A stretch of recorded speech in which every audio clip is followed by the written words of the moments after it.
Hey folks, I'm Josh and this is Last Breath Woodworks.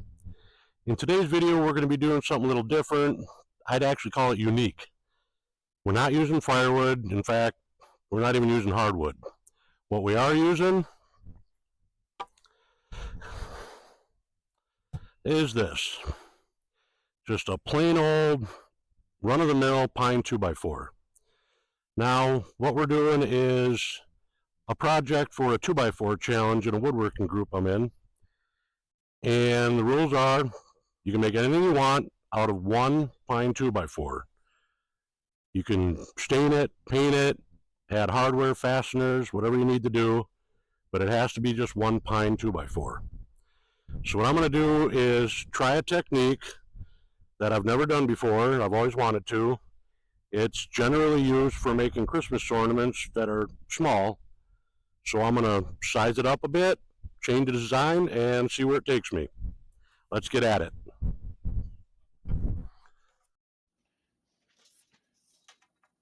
Now I started off by heading over to the miter saw and simply cutting this 2x4 in half.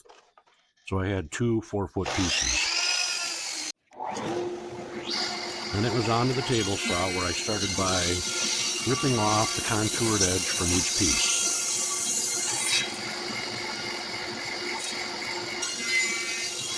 Once that was done, I flipped each piece over and ripped them into 1.5 by 1.5 inch sticks.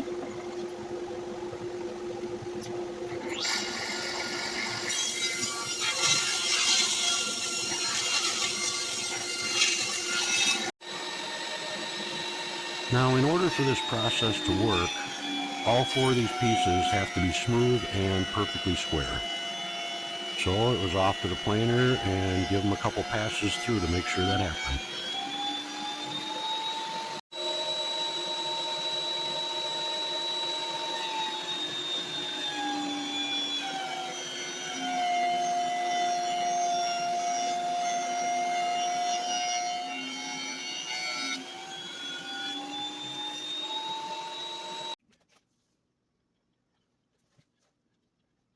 Now it was time to glue all 4 of these into one stick. Now I probably could have just put the 2 halves together and glued them together to make this, but by cutting each half into 2 pieces, giving me 4 total, I was able to configure the grain to give a more dramatic effect at the end.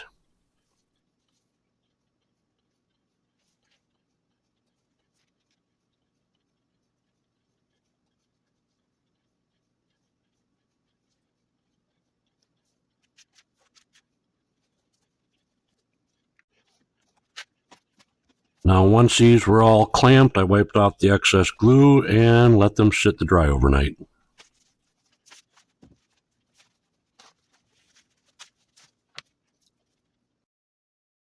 The next day, I cut this stick into 4 11-inch pieces.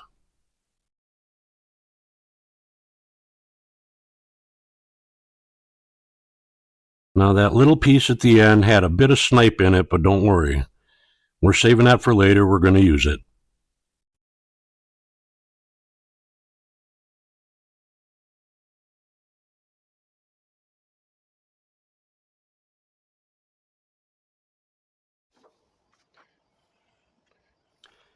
If you haven't figured out the method I'm using yet, it is what is commonly referred to as the inside-out method for turning projects on the lathe. These 4 pieces need to be fixed together in a way that they can be taken apart after I do the first turning. So I'm just applying CA glue and activator to the tape and not the wood.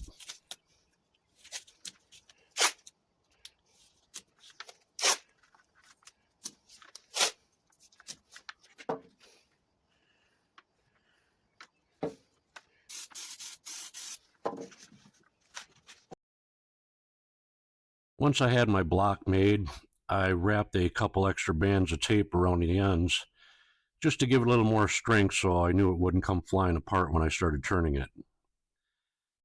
Now this first step is a little bit tricky because you have to remember that you're hollowing out what is going to be the inside of your piece.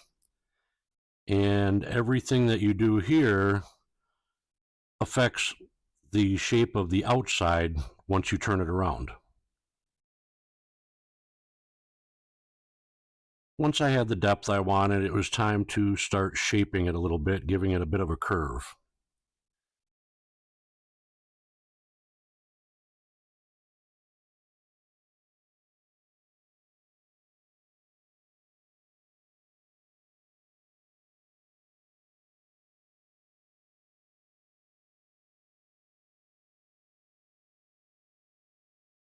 Once I had the shape I wanted, I proceeded to sand the entire inside with 60 through 240 grit.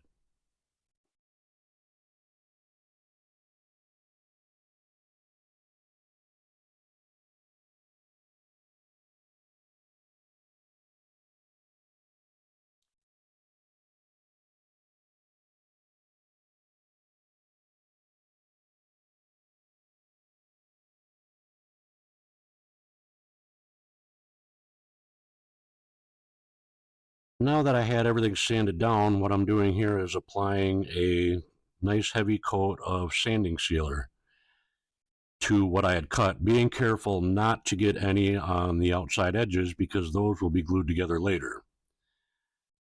The sanding sealer helps to prevent any glue or stain from penetrating the wood in future processes. After it dried for about an hour, I quick sanded it again with 240.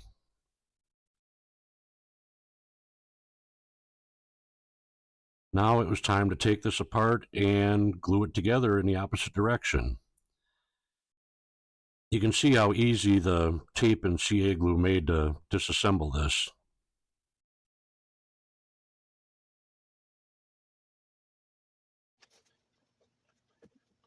To glue it together, I applied glue to all the faces that would touch except for the very outside corners. This way I could apply CA glue and activator to speed up the process and use that as a temporary clamp rather than trying to do this in multiple steps. Those outside corners will get turned away anyway, so they didn't need to be completely filled with Titebond.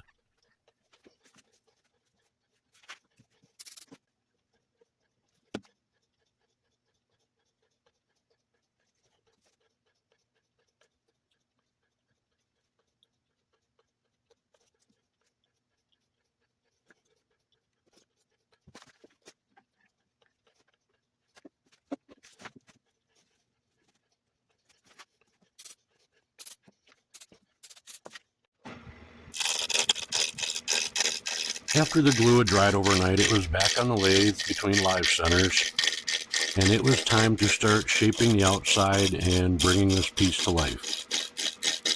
Now, the inspiration for this piece was a combination of the old kerosene lanterns that I remember from my grandparents' farm as a kid, and the old oil street lamps from the late 19th and early 20th century.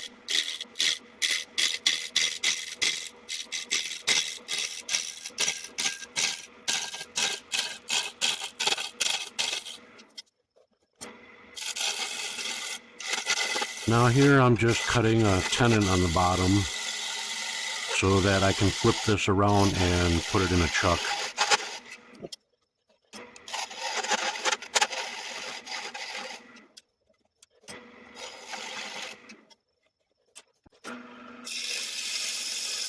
So I had a rough idea of what I wanted to do, but I hadn't really had the details in my head. So I just let the wood speak to me, and it started to take shape pretty nicely.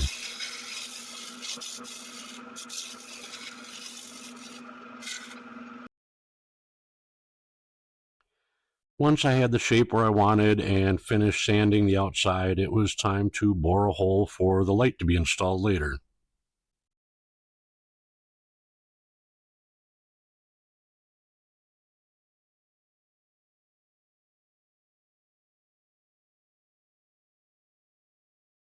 All right, remember this little guy? That's that scrap from the end of that stick. And this is going to be made into a decoration or accent for the bottom of my lantern.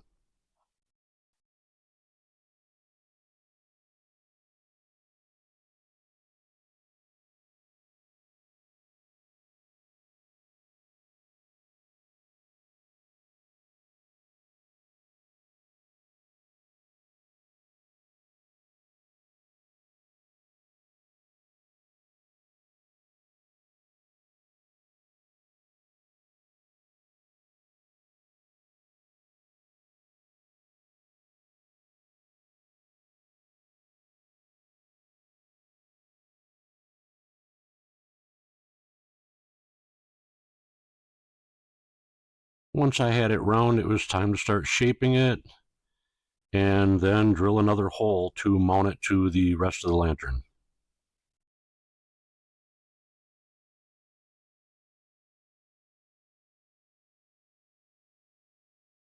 And finally, the final glue up.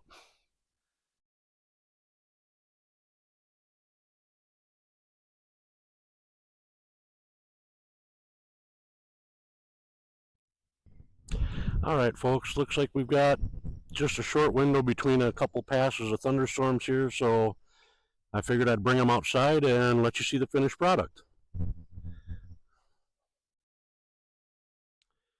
Now, I made two of them because I was pushing the deadline to get them done in time, and I was afraid if one of them blew up on the lathe, I wouldn't get anything done, so I made two. And because they're pine, I think I'm going to consider these prototypes and try these with hardwood and maybe some black chain and hooks on the next ones. But they didn't turn out too bad. This one could use a little more sanding, but all they are is little solar lights set in here. Before I put them outside permanently, I am going to put some silicone around that so that the water can't run down inside there, it'll just shut off. And so I got about $4 in each 2x4. Just one little $1 landscape lights, little $1 crystals, probably about $1 a piece in the hardware and a couple bucks in finish. So altogether they came out at under $10 each. I'm happy with them, and I think I'm going to keep one for home and give one to my mother and her husband for their pier. I think these would make great dock lights or deck lights or walkway lights. And the next time, if I make more, I'm going to use a little bit more powerful light in them because these are only 1 lumen, so they don't really put a lot of light out, but they do look nice at night. So I hope you enjoyed, and at the end here, I'll give some glamour shots again so that you can see what they look like in the dark. So thanks for watching Last Breath Woodworks.